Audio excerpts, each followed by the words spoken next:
This is a Savage Model 99. This rifle was made from 1899 to 1997, almost 100 years.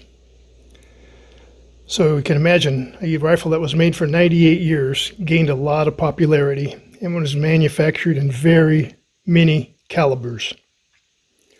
This particular one came from my FFL dealer, who had it stacked in his office one day when I went over to pick up a rifle that I had ordered, and I saw it, and I'd always admired this design and figured this was a good chance to pick one up.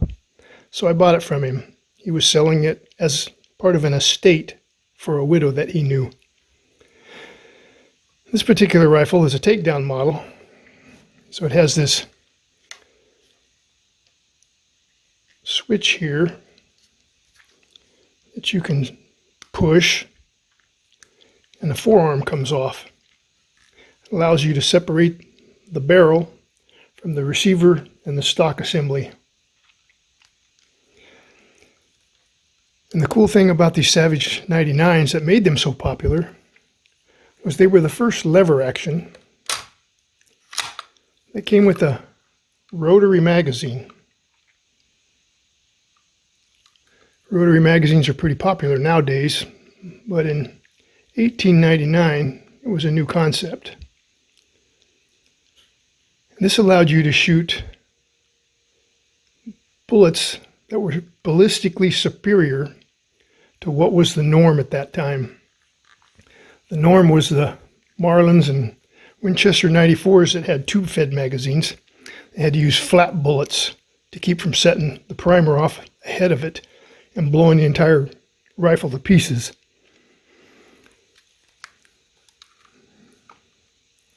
So you could shoot the new Spitzer bullets in this, which means you could load them up pretty hot, and this rifle would reach out and kill game further away. It became popular, very, very popular. This rifle has a few other features, like a counter for how many rounds are in the magazine. Has an indicator up here on top that tells you that the bolt is cocked and ready to fire. Goes down when you open it, of course. So when you fire, it recedes, becomes flush. This has a blank install for the rear sight. And somebody installed a Redfield peep sight, tang sight. Fits on the tang. I doubt very seriously this came with the rifle, so I think somebody probably added it later, judging by what's going on up here, what this looks like, the installation job. And Redfield, I don't believe, was an option offered from the factory. They did offer a tang sight, but I don't think it was a Redfield. Most of the bluing is worn off the receiver here. However, what's really cool, you can still see some of the case hardening here on the lever.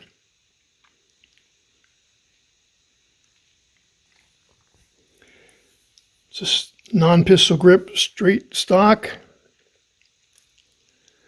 Got a few usage marks in the wood, creases and dents, metal butt plate. No Savage logo, just some horizontal serrations. Somebody's put some swivel studs in it.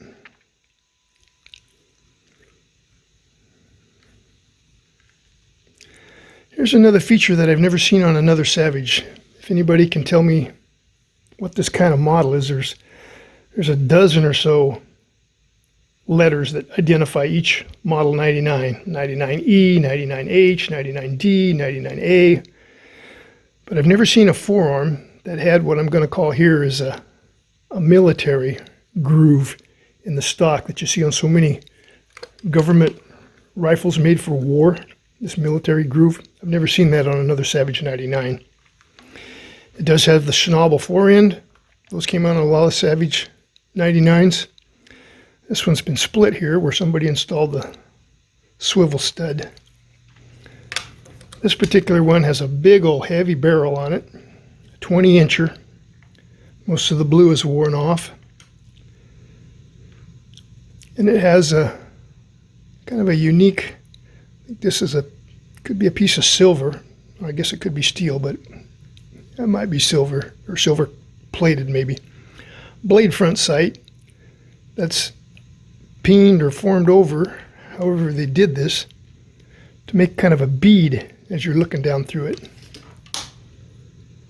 Got a nice crown on the muzzle. Got a pretty decent bore. This particular rifle was manufactured in 1920, so it's an oldie. It's seen some usage. I've shot this rifle. It shoots very well. I'm a horrible shot with a peep sight. For some reason, it's just not my cup of tea. I can shoot buckhorn sights, but peep sights give me fits. This particular rifle is chambered in .303 Savage. High pressure steel. I think that's an indicator that it's made for modern smokeless powders. Savage was the first rifle to come out with a cartridge in this rifle in a 250, they call it 250 3000. They were the first manufacturer to hit the 3,000 feet per second with that 250 Savage. That was a big milestone. All hunters today shoot bullets up around 3,000 or over. They couldn't back then. The bullets just weren't ballistically good enough. But you could use the Spitzer bullet in this because of the rotary magazine. Very good rifle. It's in pretty darn good shape. The metal's not nicked up very bad. Minor scratches, a few dings. The wood is still kind of glossy. I don't know if it's been refinished or if that's the original hand rubbed oil, but it still looks pretty good. These don't have a great trigger like any of the modern rifles. The safety is down here. You slide this forward, locks the lever, and also prevents the bolt from being fired, or locks the trigger, one of the two. I don't remember which. I haven't taken this gun apart that far.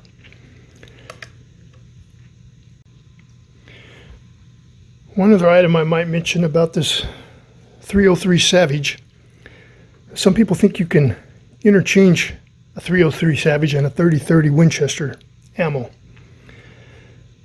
The .30-30 Winchester is 20 thousandths smaller at the base and 20 thousandths longer in the neck.